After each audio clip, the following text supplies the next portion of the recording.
because I've always thought of Joy to the World as basically one of the things you sing at Christmas and one of the things you hear played in the supermarkets, don't think I'd really tuned in to the way in which actually it expresses in, I take it, a robust 18th century form. Who wrote Joy to the World? What day? Watts, yeah, so it's 18th century. I mean, there's something about those 18th century hymn writers where there is a robust sense of God's kingdom coming on earth as in heaven, and there's a transition takes place, wouldn't you know, late 18th, early 19th century, and people stop writing about that and they start writing about going off somewhere else where God is going to be king, which will be safe and away from the world. And in other words, the idea of God's kingdom coming on earth as in heaven is simply lost at that point in much of the Western tradition. I think we have to be sensitive to these things and to celebrate the things which actually get it right. And there's a lot of good stuff in the 19th century. Some of my favorite music was written in the 19th century. I mean, you know, Schubert and Brahms and people like that. But there's also within the church a great declining away from an 18th century vision. Not that they got it all right, but you hear what I say. There's something which is hugely important there. And the reason I asked for those themes to come out in this morning's music is because today we want to look at Acts really 1 to 12. We've done a bit of 1 and 2 yesterday, but I want to try and share with you something of this large sweep. I found when I was teaching in Oxford many years ago that often the students who had been to lectures by a variety of professors had gotten used to thinking of the New Testament in terms of tiny little bits. Here's these 3 or 4 verses which mean this, and this little passage which means that, and they never got the big picture. And sometimes I would come in and would do a tutorial and just do the whole of John in 1 hour. And they would say, now I get it. And something, in Myers-Briggs terms, it's biblical studies is much easier to get a PhD in biblical studies if you're an ISTJ than if you're an ENFP. Well, the P would never get the PhD anyway, because they just would never finish it. But the ST bit is how a lot of people do biblical studies. Cut it up into little bits and then just analyze the little bits and don't worry about putting them all back together. And as you gather, I'm a strong NF myself, and I just love that big picture. And when you've got the big picture, then the bits come up in 3 dimensions. And so I hope that's something of what we may conceivably experience today. And I want to begin with Peter's speech on the day of Pentecost, Acts 2:14 to 36. Acts 2:14 to 36, because this sets the tone and context for everything that is going to come. And the basic point of the speech, explaining the event that has just taken place, this extraordinary outpouring of the Spirit, the rushing mighty wind and the tongues of fire, and the people speaking so that folk think they're drunk, and so on. The explanation is that this is the fulfillment of the new covenant promises of God. Peter is quoting from the book of the prophet Joel, and these are the prophecies about what's going to happen in the last days. In other words, he is implicitly at least telling the story of the people of God as having now arrived at its new moment. This is the new day that the prophets were talking about. And already you get this sense bubbling up in the earliest days of Christianity, that they know where they are in the story. We're not talking about individual isolated human beings doing some sort of a deal with God in some ahistorical framework. There is a narrative, the narrative is going forward, and this is the place it's got to, the place where now at last the Spirit gets poured out. And why has this happened? Because of Jesus. Verses 22 and following, one of the great messianic expositions in the New Testament. The exposition of Jesus as Messiah on the basis of the resurrection. This is foundational to early Christology. I said last night the resurrection means God's new world has begun and we've got a job to do. But in the middle of that, it's because Jesus really is the Messiah. He was crucified as a would-be Messiah, a messianic pretender. That was the charge at the trial. Are you the Messiah, the Son of the Blessed?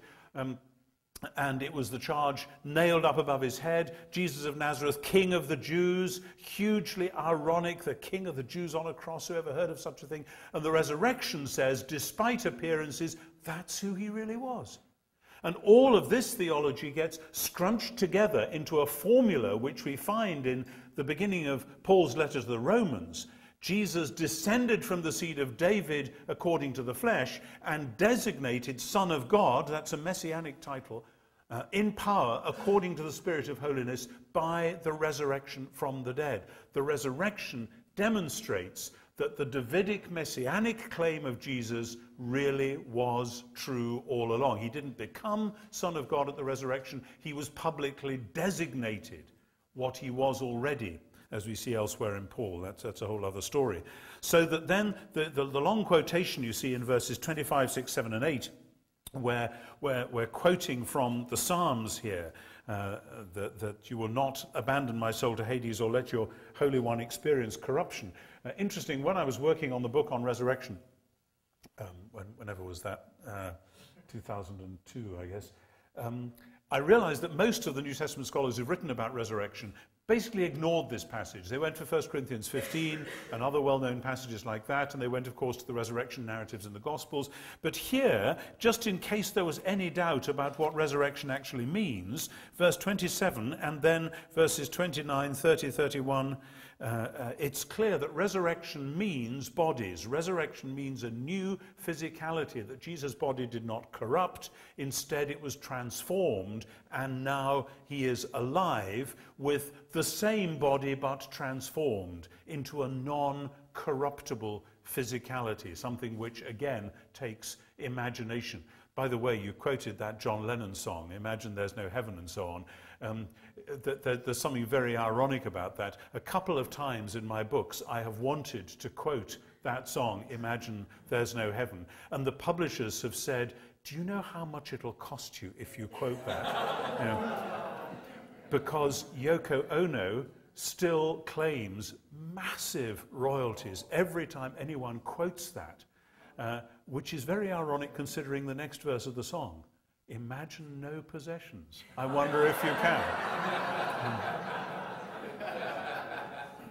So if you want to refer to it in publications, you have to say, as we all know from one of John Lennon's famous songs, he invites us to imagine that there is no heaven. You know, then you can get away with it, but you're just not allowed to quote it. Otherwise, you pay handsomely. Isn't that weird? Anyway, how did I get into that? Oh yes, the imagination of a non-corruptible physicality. This Jesus God raised up, verse 32, and of this we are all witnesses. And that's why the Spirit is poured out, because Jesus is now the Lord of the world, and he is equipping his followers to be agents of his kingdom. Remember, it's his kingdom. We're not talking about a bullying, arrogant theocracy in which the church goes and basically forces the world to do whatever the church wants it to. We're talking about a theocracy in which it is Jesus, the one who announced the kingdom of God by going around healing and feasting and helping the weak and the meek and so on. But the result of this, verse 34, another psalm, is that we're in Psalm 110 country. And this is so important for the whole of early Christianity. Psalm 110 gets quoted again and again and again by Jesus himself, of course, in Mark 12 and so on.